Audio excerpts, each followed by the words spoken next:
Salut à tous, donc aujourd'hui on se retrouve pour l'épisode 3 donc, de la série Angular les bases, donc pour vous apprendre les bases d'Angular tout simplement, du framework Angular. Donc aujourd'hui on va voir comment créer un composant et tous les attributs qui composent ce composant.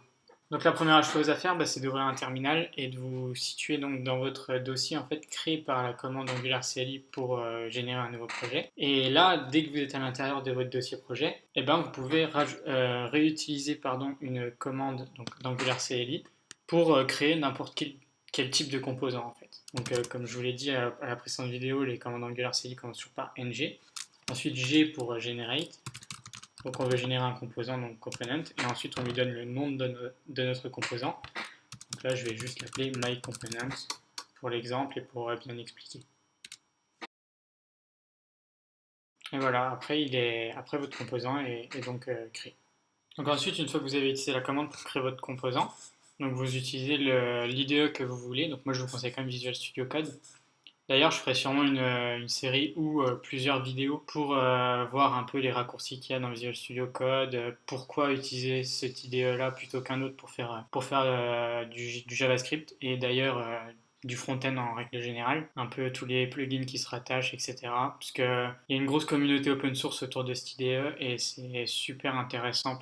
Donc on voit que notre commande a créé un dossier du nom de votre composant, donc là en l'occurrence myComponent pour moi. Et dans ce dossier, donc on a un fichier CSS, donc pour gérer tout ce qui est design et feuilles de style, un HTML pour tout ce qui est template, donc un .spec.ts, ça va être pour tout ce qui va être test unitaire lié à votre composant, et le TS donc qui va être tout le code métier qui va être attaché à votre composant. Donc voilà, après je ne sais pas si vous vous rappelez, d'ailleurs je mettrai le lien dans la description, j'avais fait la toute première vidéo sur l'architecture, où justement on avait cette vue d'ensemble d'un composant avec donc le CSS, le HTML et le TypeScript qui interagissaient ensemble pour former un composant bien isolé du reste de l'application.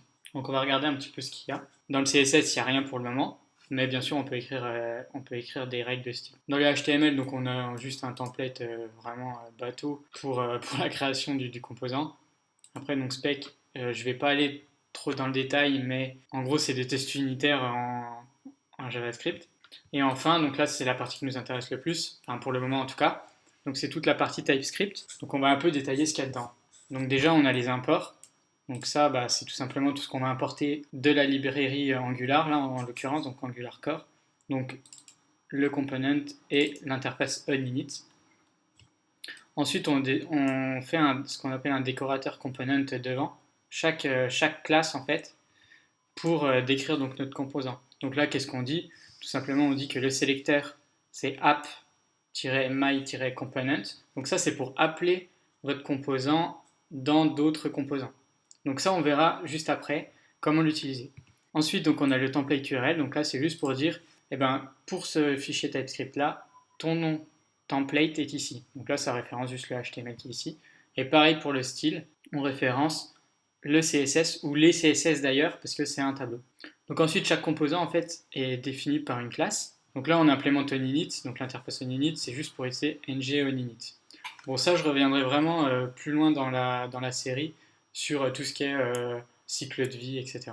Parce que c'est un peu complexe et du coup on reviendra plus tard dessus. Donc comme toute classe, on a un constructeur de classe et on a un ng onInit en fait qui permet de dire quelle action on va faire à l'initialisation de notre composant. Donc là en fait chaque application a un composant root. Donc là qui est appelé app component. Donc en fait ce composant là sert vraiment de root pour votre projet et va permettre d'appeler d'autres composants à l'intérieur. Et c'est comme ça que votre application en fait elle va découler.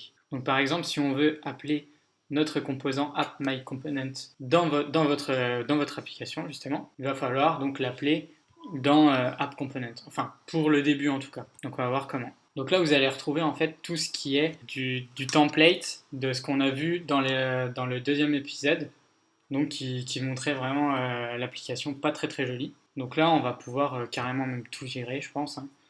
Enfin à moins que vous vouliez vraiment le garder, mais bon. Hop, on va tout virer.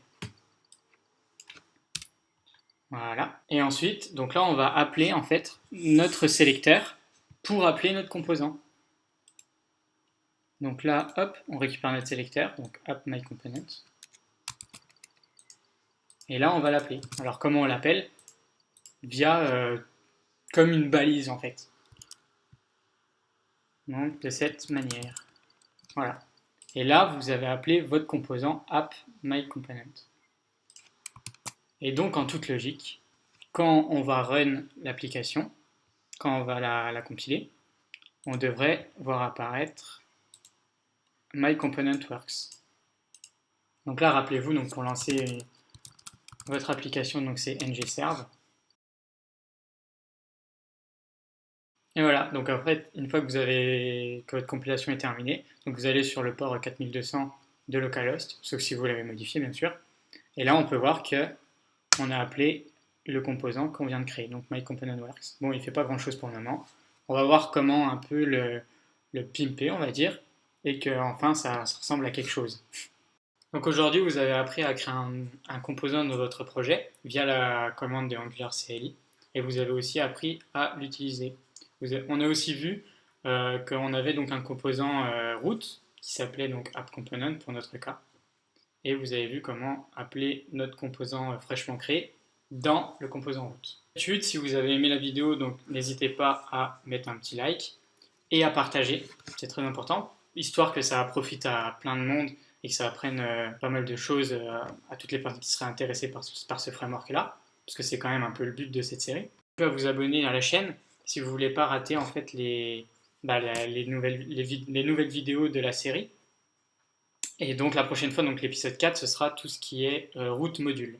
Donc on verra ça.